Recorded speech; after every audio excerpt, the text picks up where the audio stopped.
Dit is maandagmôre. Die Here het ons gespaar vir hierdie lieflike naweek wat verby is. En ek en jy het soveel genade ontvang. En net soos ons genade ontvang het, net so het die Here ook 'n woord gegee. En ek weet diep in my hart dat hierdie woord is vir iemand vanoggend. En mag die een wat hierdie woord hoor net besef dat Jesus het gekom vir jou ook. Die opskrif van my boodskap vanoggend: ons hoef nie iets in die gesig te staar wat God nie ken nie.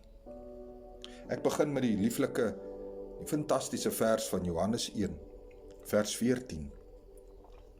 En dit is dalk een van die mees bekendste verse in die Bybel, maar dit is ook een van die mees kragtigste en minder volledig geabsorbeerde deur die gelowiges vandag. In ander woorde, baie mense lees hierdie vers, maar hulle verstaan nie die krag daarin nie. Dit sê die volgende: en die woord het vlees geword en onder ons gewoon. En ons het sy heerlikheid aanskou, 'n heerlikheid soos van die eniggebore seun wat van die Vader gekom het, vol van genade en waarheid. Hierdie vers is nie net eenvoudige poëtiese vervulling nie. Dit is 'n tegnologiese aardbewing.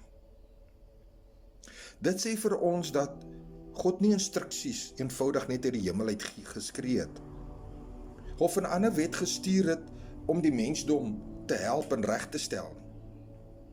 Hy het self gekom. Christendom begin nie deur om allerhande rade aan te neem nie. Dit begin met inkarnasie.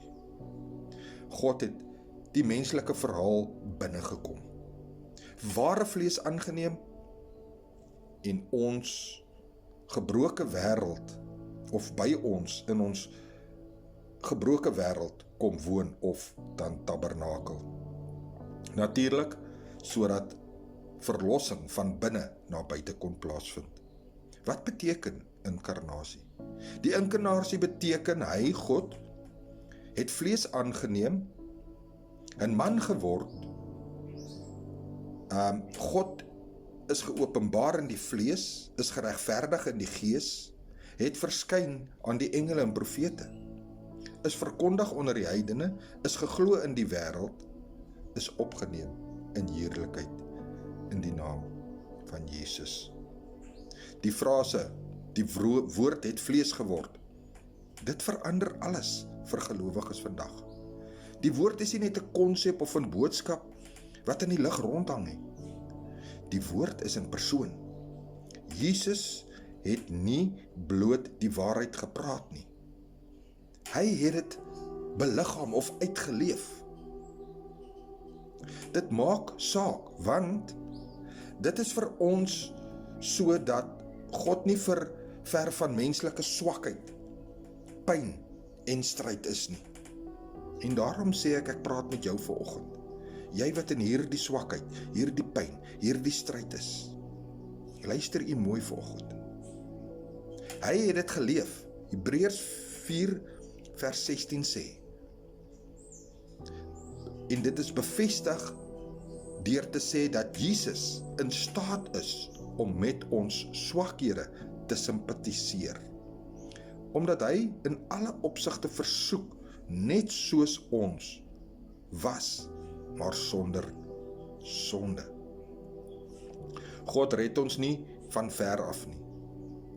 Hy red ons deur nader te kom in ons, om onder ons te kom woon, om in jou hart te kom woon. Vir gelowiges beteken dit dat ons nooit iets in die gesig hoef te staar wat God nie verstaan nie of ken nie. Hy het ons in werklikheid ingetree en dit van binne ons verlos. Jesus het gekom. Hy wag om van jou te hoor vanoggend. Laat toe dat hy in jou hart kom woon.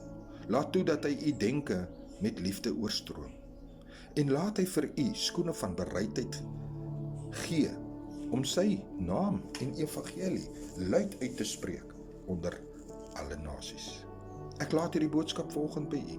Ek dink regtig U sal weet of hierdie boodskap vanoggend vir u is. Pastoor Gary, brood en water, 5 minute woordbediening. En ek sê weer, Jesus is baie lief vir jou. Amen.